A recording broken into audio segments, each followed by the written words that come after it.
Assalamualaikum warahmatullahi wabarakatuh. Halo semuanya, perkenalkan nama saya Sylvie Claresta Febriandani, NPM 2208260032. Nah, coba bayangkan seseorang anak yang sangat berusaha keras untuk mengucapkan kata bola, tapi yang terdengar sama kita itu hanya boa, atau seseorang yang paham setiap kata yang kita ucapkan tapi tidak mampu menjawab satupun. Dan ada juga yang ingin berbicara tapi lidah dan pikiran itu seperti tidak terhubung. Nah, di balik semua itu ada dunia yang kita sebut dengan speech disorder, di mana gangguan yang membuat kemampuan kita ini untuk berkomunikasi pun terhambat meskipun pikiran kita itu tetap utuh. Dalam video ini kita akan menelusuri 4 gangguan utama yang sering muncul, yaitu yang pertama ada articulation disorder, expressive language disorder, receptive language disorder, dan yang keempat ada aphasia. Jadi, siapkan fokusmu, mari kita masuk ke dunia speech disorder. Nah, speech disorder adalah gangguan pada kemampuan seseorang dalam menghasilkan atau memahami bahasa lisan secara normal. Nah, gangguan ini dapat mempengaruhi cara seseorang berbicara, memahami makna kata ataupun menyusun kalimat. Kondisi ini bisa muncul sejak masa anak-anak atau akibat kerusakan otak pada orang dewasa. Nah, kita masuk ke penyakit yang pertama, yaitu articulation disorder. Nah, dengan definisi, gangguan kemampuan menghasilkan bunyi bicara karena kesalahan dalam penempatan, cara, ataupun getaran artikulator, seperti lidah, bibir, palatum, ataupun rahang. Nah, untuk etiologinya itu terdapat 3 kelompok besar penyebabnya. Yang pertama ada perinatal, misalnya trauma lahir atau hipoksia yang mengganggu koordinasi otot bicara. Yang kedua ada genetik, beberapa kasus itu diturunkan dan berhubungan dengan kelainan perkembangan otak ataupun sindrom tertentu. Nah, yang ketiga ada pemrosesan pendengaran. Nah, gangguan pendengaran membuat anak itu jadi sulit untuk meniru bunyi dengan tepat.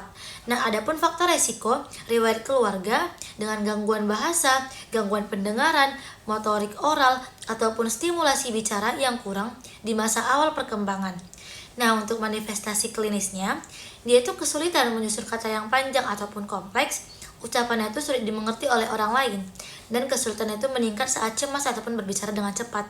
Dan adapun kesalahan dalam pengucapan. Contohnya seperti omission, yaitu penghilangan bunyi. Contohnya piece untuk speech. Adapun substitution, penggantian bunyi. Contohnya dia mau bilang rabbit tapi dia bilangnya wabbit. Nah, ada distortion, bunyi yang tidak jelas atau salah posisi lidah. Misalnya bunyi huruf S yang terdengar seperti mendesis. Nah, adapun kriteria diagnosis PPDGJ3, yang pertama ada kesalahan pengucapan yang tidak sesuai dengan usia perkembangannya. Nah, adapun kesalahan bukan disebabkan oleh gangguan pendengaran ataupun kelainan neurologis yang berat. Adapun mengganggu komunikasi sehari-hari atau prestasi akademik. Nah, untuk tata laksananya itu ada non-farmakologis. Contohnya seperti terapi bicara intensif, seperti speech therapy oleh terapis, dan juga ada latihan penguatan otot artikulator, stimulasi fenetik, serta pelatihan pendengaran. Nah, adapun farmakologisnya sebenarnya itu tidak spesifik, namun bila ada gangguan penyerta seperti ADHD atau autisme, maka dapat diberikan terapi yang sesuai dengan indikasi. Nah, adapun untuk prognosis umumnya baik bila ditangani sejak dini, dan anak ini dapat mencapai kemampuan bicara dengan normal bila diberikan terapi yang konsisten. Nah, kita masuk ke penyakit yang kedua, yaitu ada expressive language disorder. Nah, di mana dengan definisi penyakit ini merupakan gangguan yang terjadi ketika seseorang itu memahami bahasa dengan baik, tetapi dia sulit untuk mengekspresikannya lewat kata ataupun lewat kalimat. Nah, artinya ia tahu apa yang ingin disampaikan, tapi ia itu sulit untuk menyusun secara verbal. Nah, untuk etiologinya itu biasanya disebabkan oleh keterlambatan maturasi area Broca di otak, di mana itu merupakan daerah produksi bahasa, gangguan neurodevelopment ataupun faktor genetik, dan juga ada faktor psikososial seperti stimulasi komunikasi yang kurang, dan ini juga dapat memperberat. Nah, adapun faktor resiko di mana kelahiran itu prematur, riwayat keluarga dengan keterlambatan bicara, gangguan neurologis ataupun gangguan intelektual ringan, dan juga terdapat status sosioekonomi yang rendah. Nah, selanjutnya kita akan membahas mengenai kriteria diagnosis yang sesuai dengan PPDGJ 3. Adapun kemampuan ekspresi verbal jauh di bawah usia mental anak. Adapun pemahaman bahasa masih dalam batas normal dan tidak dijelaskan oleh gangguan pendengaran ataupun dari kelainan neurologis lainnya. Dan untuk manifestasi klinisnya itu, terdapat anak ini sering berbicara dengan kalimat yang pendek, tata bahasanya itu nggak lengkap, ataupun kesulitan dalam menemukan kata, atau kadang dia bisa frustasi karena tidak bisa mengekspresikan pikirannya. Dan juga untuk tata laksananya itu ada dua, yaitu ada non farmakologis dan farmakologis. Nah, untuk non farmakonya ini yaitu terapi wicara, stimulasi komunikasi, pelatihan narasi, dan keterlibatan orang tua untuk memberi model kalimat yang benar. Nah, untuk farmakonya tidak ada obat yang khusus, namun terapi penyerta seperti suplemen omega 3 dapat membantu perkembangan saraf. Nah, untuk prognosisnya itu, dengan intervensi dini, kemampuan bahasa itu bisa membaik secara signifikan. Namun, bila tidak ditangani dengan cepat, resiko kesulitan dalam belajar di sekolah itu dapat meningkat. Nah, adapun penyakit yang ketiga yaitu receptive language disorder. Nah, apa sih pengertiannya?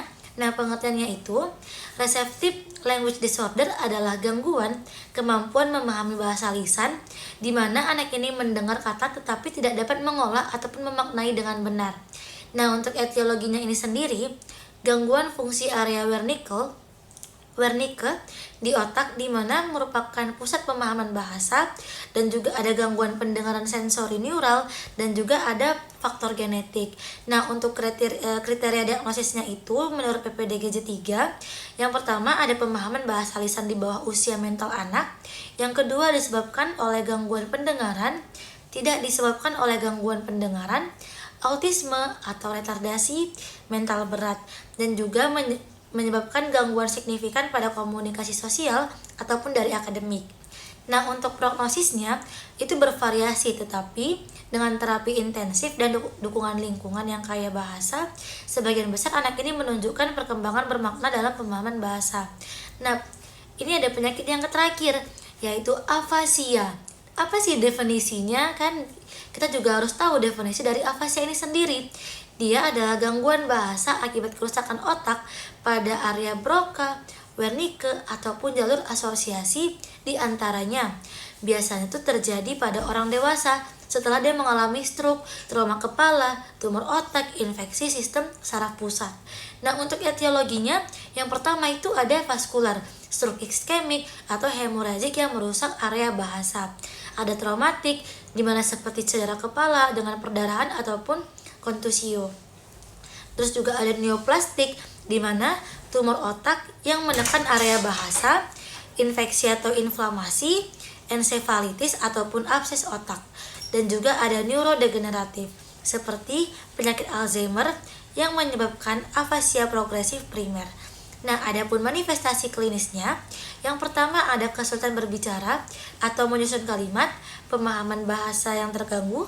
Yang ketiga ada salah memilih bahasa atau parafasia. Yang keempat tidak dapat mengulang kalimat ataupun kata. Nah, untuk tata laksananya ini ada yang pertama itu ada non farmakologis, yaitu terapi wicara intensif, latihan komunikasi berbasis konteks, dan juga ada penggunaan alat bantu komunikasi seperti gambar, teknologi augmentatif, dan juga untuk dukungan keluarga.